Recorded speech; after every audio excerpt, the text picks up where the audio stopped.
Mga kapuso, pila ka lugar sa Western Visayas nakarecord sang mataas nga heat index subong nga adlaw, Abril 19.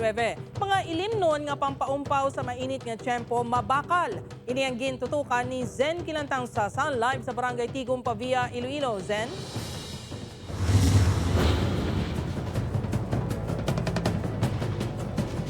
Half day lang ang klase sa mga estudyante diri sa Pavia bangod sa nga mainit nga tiyempo. Ang mga ini may kanya-kanya nga diskarte kung paano mabulong ang ila kauhaw.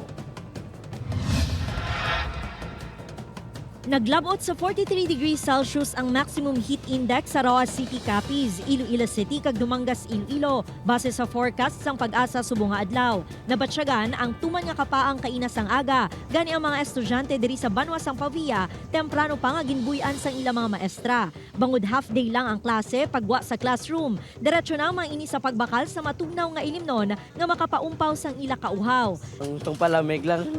Magdala lang ka payong kagkalo.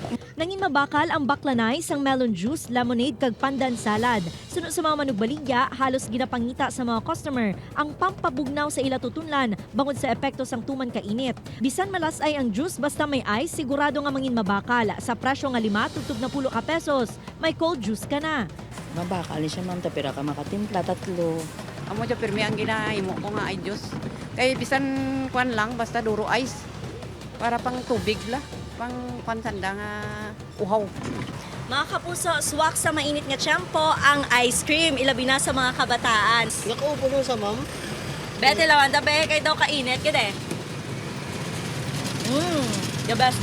Panugyan sa mga health experts sa publiko, mag-inom sa madamo nga tubig kag magsuksok sa mga mamag-an nga panakton agud makalikaw sa heat stroke kag heat exhaustion.